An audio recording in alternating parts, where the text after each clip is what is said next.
Through these mountains have traveled armies, merchants, and ideas. Down the ages, Turks and Arabs, Persians and Mongols have come this way. Ancient Assyrian carvings in the rock face date back to 700 BC. And above the city of Erbil, the citadel dates back 8 millennia, the oldest continuously inhabited site in the world. And history lives on. A group of Kurdish musicians plays the tambura, an instrument as old as the Silk Road that runs through Kurdistan. A symbol of identity and a reminder of a timeless past in a rapidly changing present. After all that the region suffered under Saddam, after all the destruction, it's great to see all the investment, Kamaran Hassan, the group's leader, says. But we have to make sure that it's in our favor, that we don't become slaves to the buildings. These buildings are altering Erbil's skyline daily. 5-star hotels, luxury housing complexes, towers reaching for the mountain sky. Liberated from Saddam Hussein's persecution, Iraq's Kurds are in the midst of an economic boom. And here's why. Oil rigs dot the hills. Foreign companies are coming to Kurdistan, enticed by the black gold beneath this land. From those who started small and made it big like Gulf Keystone to majors like ExxonMobil. But the deals being cut by the Kurdistan regional government are not going down well in Baghdad. Iraq's central government says it alone has authority to signing lucrative oil and gas deals. The Kurds' response? Not anymore. Development of oil resources in Kurdistan is a contribution to the Iraqi economy, but there is also one other factor. Our recent history is very instructive. There is no way we would be dissuaded from our constitutional right to developing our resources and allow ourselves ever again become hostages to the whims of some bureaucrats in Baghdad. We've been there before. Oil was used to strangle our people, to commit genocide.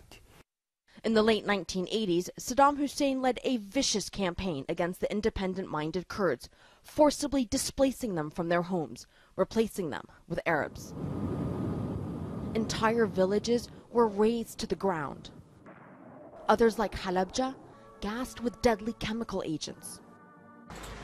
After the Kurds rose up against Saddam Hussein in 1991, the U.S. and allies came to their aid with a no-fly zone to keep Iraqi forces out.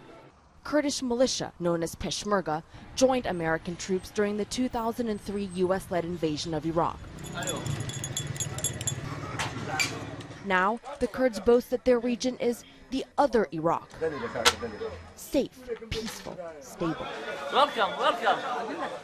I believe Kurdistan is now an important hub of economic activity, is an important market in its own right, but it is also more important when you think of it as a gateway to the larger Iraqi market. This is our vision.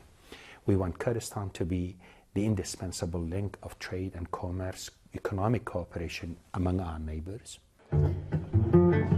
Part of that vision, the American University of Iraq in Sulaymaniyah. Saleh chairs the board of trustees. Its mission, to train the next generation of Kurdish talent. So we want to actually expand free market, and we think that our students who will graduate knowing English will be the raw material from which the oil companies, the accounting companies, the engineering companies that are going to come and practice their trade in Iraq will recruit from. Nisha Fatah, a business administration sophomore, is on a full scholarship. Her parents only have a primary school education. I want to work in Kurdistan and in the companies like... Some of the foreign companies that are coming? Yeah, of course, the foreign companies, and to develop company by myself.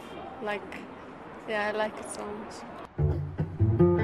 The school's designed to herald a new golden age by recalling a glorious past.